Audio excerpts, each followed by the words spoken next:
A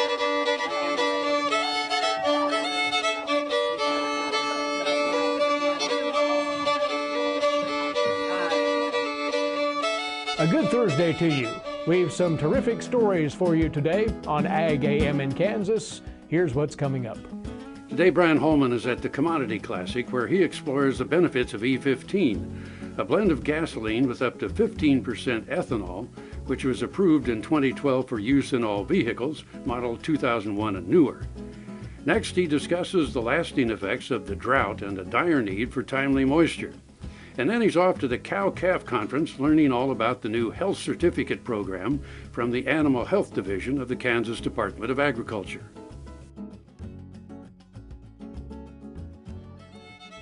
Closed captioning brought to you by Kansas Soybean Commission, the Soybean Checkoff Progress, powered by Kansas farmers. Agribusiness brought to you by SureCrop, quality liquid crop nutrition delivered right to your farm. Sue, thank you for joining us this morning on the show.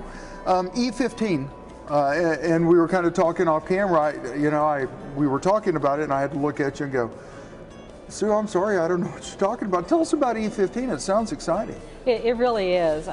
Earlier in 2012, EPA approved the use of E15 fuel for all motor vehicles 2001 and newer.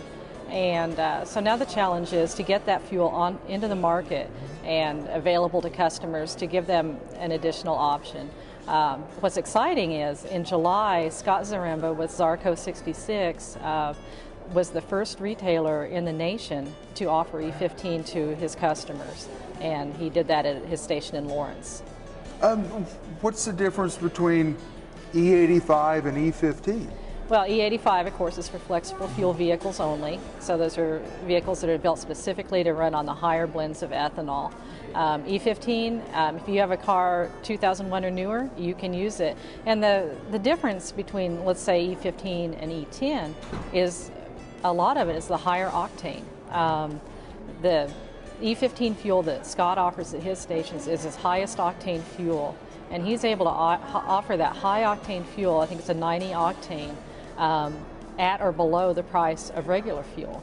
And so, he sees that as a great value to his customers because they can, people are always looking for that higher octane. Here he can offer that higher octane in a fuel and you're not paying the premium price. Last year was a tough year. I jumped subjects here if that's all right. Last year was a tough year for everybody. Corn guys in particular. I mean, it was a really tough year for them. A lot of research going on, not only here in the state, but nationally going on for drought-tolerant corn. Can you give us a little background on kind of what's happening? Yeah, I obviously not specialize in the research area, but I think our growers are very excited about what's happening when you look at drought-tolerant corn and how that could have a very positive effect on our state, especially. We've got the western areas that really need to improve on their water usage, and anything we can do to produce more corn with less water, or the same amount of corn with less water. That's just good common sense, and it makes sense for the growers' bottom line. So we're really excited about that. Yeah, and obviously 2012 is a very difficult year, really for crop growers across the board, especially our fall crops. So hoping for a little better year this year regardless. Well, you look at the number of cattle coming into the state of Kansas, and it's got to make most of the corn guys smile. We've got just such a large number of cattle people coming in. Cattle industry maybe being one of your largest customers for your product. But is there kind of a hand-in-hand relationship between, say, Kansas Livestock or Kansas Beef Council and Kansas Corn? We've worked with our friends in the livestock industry for years and years with KLA and the Beef Council, and I think we're all happy to call each other very good friends. And one of the things that we really are very cognizant of is to continue to produce enough feed grain for the use of our customers. And so, that's one of the reasons, things, you get back to the drought tolerance, we need to be able to continue to produce, a very good large number of bushels to help our livestock and our ethanol industries continue to grow and continue to prosper. And food also.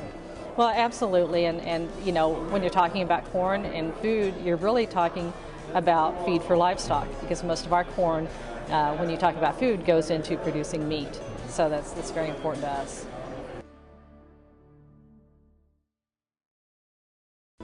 Valley Vet Supply is devoted to providing information and professional quality products at reasonable prices. Valley Vet Supply. Here in Dallas, we're proud that our vehicles use an advanced biofuel called biodiesel. It's made from renewable resources like soybean oil, canola oil, even recycled cooking oil. This year, biodiesel will displace almost 1 billion gallons of fossil fuel nationwide. Our air is cleaner, our economy is stronger, and America's more energy independent. It's working here, it can work in your community. Biodiesel, America's advanced biofuel. Purple Wave is a proud supporter of the Kansas FFA through the Bid for Blue program. Purple Wave donates a portion of the proceeds earned on certain ag assets to the Kansas FFA. Winning bidders can designate a Kansas chapter to receive the donation. To date, Purple Wave is proud to have donated over $10,000. Visit purplewave.com to learn more and to place bids on Bid for Blue assets. Purple Wave Auction. Straight, simple, sold. Soil is the life of a farm, and for 25 years, SureCrop Liquid Crop Nutrition has helped growers produce abundant quality crops while preserving and improving the soils they steward. SureCrop offers complete soil and plant analysis with cropping recommendations, delivery direct to your on-farm storage, and quality crop nutrition custom blended for your field. Choose SureCrop for the assurance of excellence for your soil. Call today or visit their website for more information. Crop News brought to you by the Kansas Association of Wheat Growers and Kansas Wheat Commission. Together, we are Kansas Wheat. Dave, thanks for joining us this morning. Certainly. I think Miss America could have walked in the room and you could have still been the most popular person there. So, you know, nothing more important to a farmer than weather, moisture, everything going on. So getting to hear from you kind of what's going on as far as weather patterns go is extremely important to the farmers. Where are we at right now? Well, we're in the throes of a pretty devastating drought, and you could draw comparisons between this one and the droughts of the 50s and the 30s. It's very large, it's very strong, and if there is a piece of good news, it might be that we might have kind of hit the peak, and that we're on the downside. But to get away from the effects of this drought, it's going to take a while. It's going to take this year and into next. I think precipitation this year probably I'm pretty confident we'll see more than what we saw last year, but not nearly enough to bail us out. Well, having moisture is one thing, timely moisture is another thing. Are we set up to have a pretty decent spring and maybe even some of that summer rain that those corn farmers and bean farmers really need? I don't think we're going to be real happy with the overall moisture that we received this spring. We'll definitely see it. But by the time we get to the middle and end of June, at which time I think we're going to see our moisture chances really decline, we won't have done a good job of recharging soils, the soil moisture profile. We will help. The moisture will be sufficient to sustain a wheat crop, but going into fall, I think we're going to be in some pretty dire straits again, because no, we're not going to see those timely rains, especially once you get into July and August. Prior to that, yeah, but after that, I don't think so. Well, moisture being one thing, heat being another. Last year was not only dry, but at times brutally hot. Yeah. I mean, we went for a 30-day period of time where we didn't get a break. Is that still in our forecast? We'll see excessive heat. I don't think that we'll equal the triple-digit heat the number of days and the high temperatures that we saw last year. Last year, we were talking 114, 16, 117, even 118 out around Norton. I doubt that we get that high or that we see it over a period of time that matches last year. But once you get into July and August, along with the lack of moisture, that heat, natural heat of summer, even if you have normal temperatures, you're in trouble because you don't have the moisture. You don't have the soil moisture profile. You don't have the moisture there to sustain a good yield on a fall crop. So, but no, I don't think our heat's going to be quite as severe as what we saw last year. There's been a lot of rain around us, especially in the Texas, a little bit into Oklahoma. I mean, it's so close. Right. What's going to make it get up into where we're at? Well, this pattern that we're in, where they've had some nice rains from roughly Dallas to just east of Minneapolis and east. That pattern has been in place for about a month, a little over a month maybe, and probably will stay in place for the next 2 to 3, 4 weeks. I think once we get into early to mid-March, maybe even as early as late February, we should see a shift in the pattern, which all we can do is hope that sets up for more precipitation for the Central Plains. And overall, we haven't seen excessive precipitation in Kansas this winter. I think we'll stand a little better chance for closer to normal precipitation in the latter half of winter. I mean, you stop and think about it, we're almost halfway through it as it is. But right at the tail end, I think we'll start to pick it up and carry our increased rain chances into the spring. Dr. Dan here. Whether I'm driving up and down the roads covering the state of Kansas or I'm getting between Riley and Manhattan for my job, I'm driving a Ford truck. I'd like you to come out and visit my friends here at Dick Edwards Ford. They have a truck that'll suit your needs, whether you're looking for power with a Power Stroke diesel, or if you're looking for fuel efficiency with the new EcoBoost engine, they got a truck that's just right for you. They're located 2 miles east of the Town Center Mall in Manhattan, Kansas, and they'll bend over backwards to help you. And I'll see you down the road. If our local animal agriculture industry disappeared, what else would disappear? The buses that get us to school? The playgrounds and ballparks we go to after school? The books and computers that help us learn and grow? Animal agriculture provides millions of dollars in tax revenue that pay for our school improvements, that pave the foundation that will build our future. A message from U.S. soybean farmers and their checkoff. The Kansas State University College of Veterinary Medicine is a leader in food animal research and education. Our researchers are constantly expanding the knowledge of animal health and food safety. Through the Veterinary Health Center and the Kansas State Veterinary Diagnostic Lab, we provide practical services for animal producers. Home of the Beef Cattle Institute, the college is committed to animal welfare training and research. The Kansas State University College of Veterinary Medicine, knowledge and service for the future of animal production. Roy Fry Western Lifestyles brings the cowboy or cowgirl out in all of us. With a huge selection of must-have items, it doesn't matter if you're shopping for your horse, picking up some Western accessories to add that rustic charm to your home, or simply treating yourself. The knowledge and expertise to dress you your Western best is right here at Roy Fry Western Lifestyles, Highway 24 and Kansas Avenue in Topeka.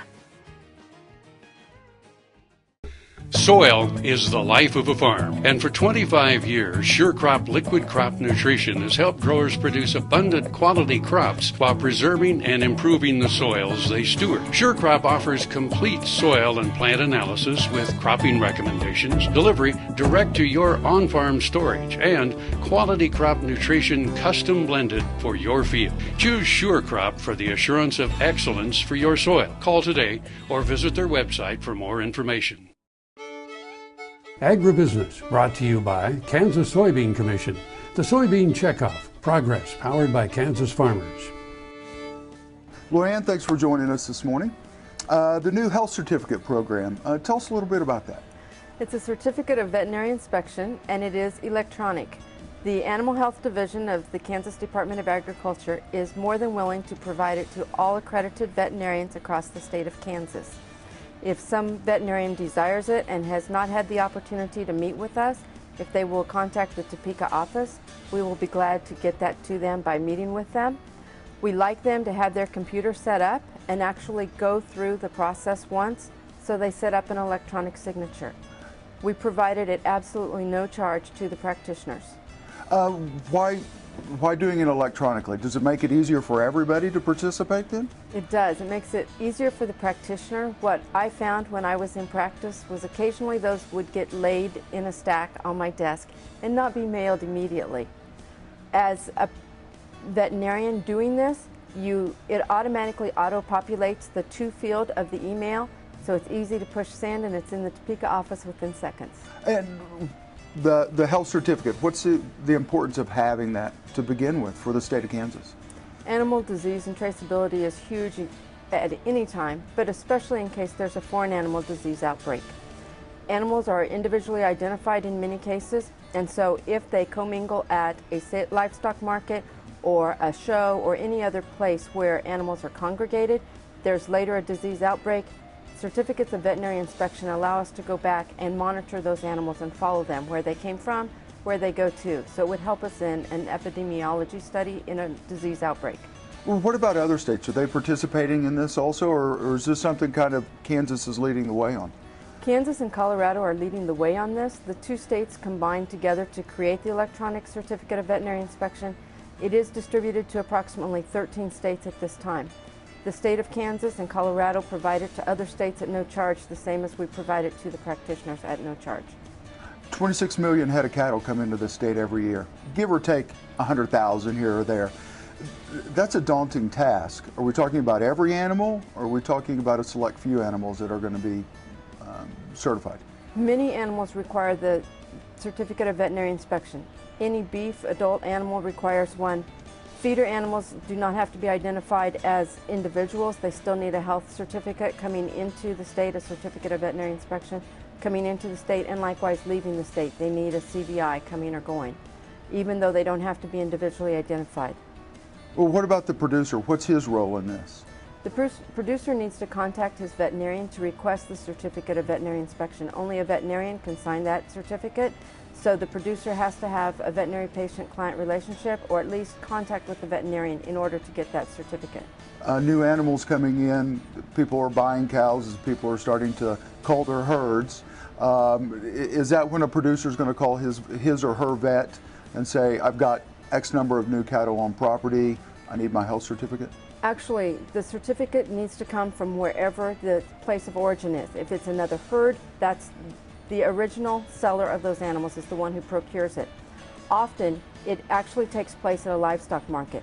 If a producer is taking animals to the livestock market and then they're going on, the certificate of veterinary inspection is written at the livestock market. So vets on staff there at the sale barn or wherever it might be will run those certificates? Every livestock market has a veterinarian on there for the day of sale, yes, not necessarily there on staff all the time, but a veterinarian is associated with every livestock market.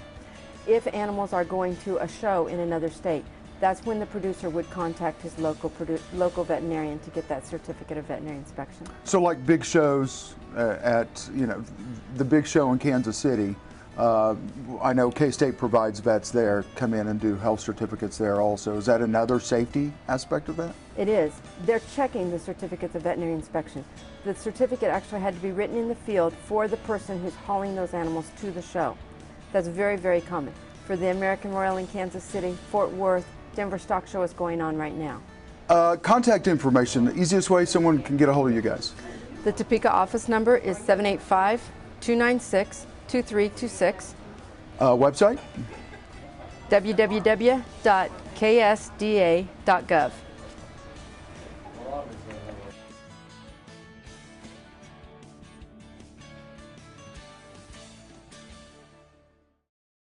Dr. Dan here.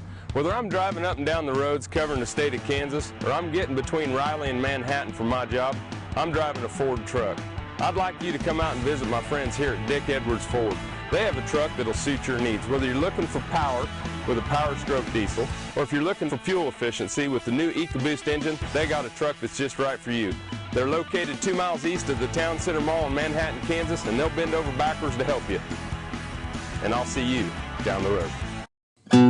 We've been here for 42 years now.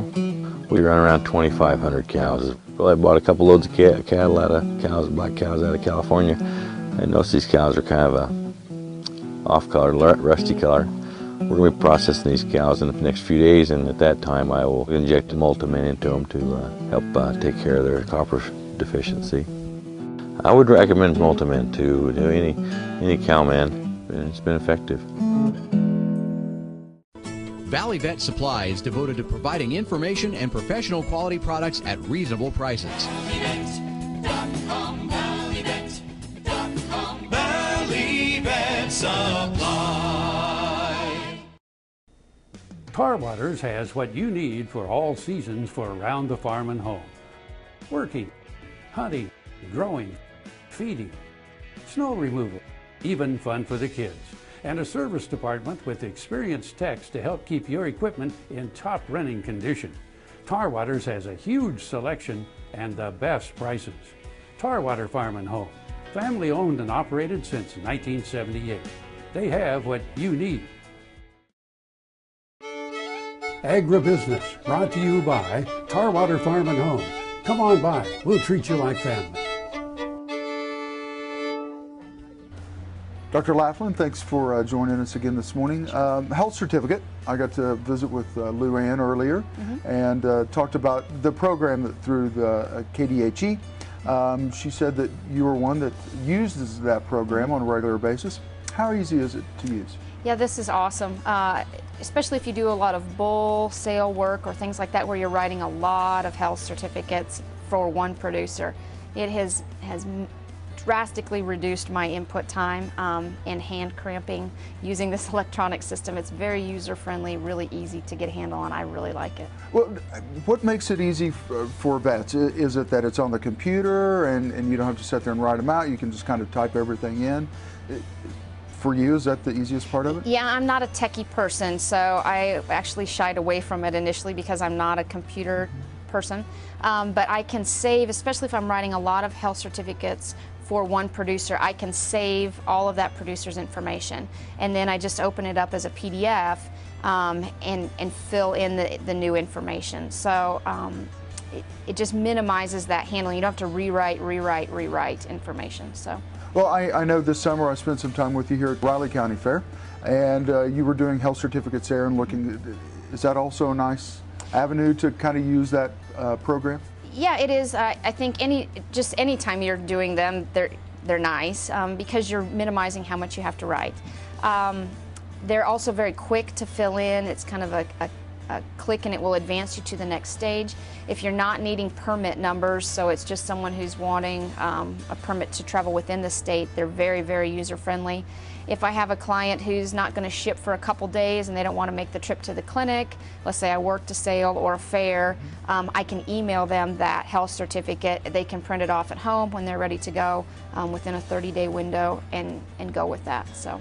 Well, being one of only 2 states who are really kind of using the program, us in Colorado, do you think other states will soon kind of catch on and start doing things like we are? Yeah, I would think so. I think we're moving in a technology world. We're moving that way anyway. And this is, like I said, I'm not a techie person, and I think this is awesome. It's really, for the type of practice I do, has been very, very useful.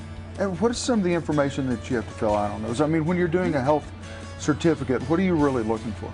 Yeah, so the information that would go on a standard CVI is the person who owns them or where they're coming from, and then where they're going to, and then all the veterinary information, so my name, address, my information at the bottom. And then each individual animal is going to be listed out for a permanent ID, usually their gender and their age, and then any tests that have been run. Have they been tested for trick or TB or anything like that?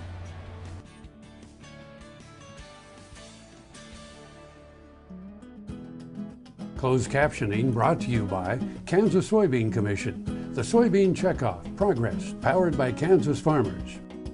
We'll have lots more for you tomorrow here on Ag AM in Kansas. We're here every weekday, same time, same station. Meantime, look for us on the web at agaminkansas.com.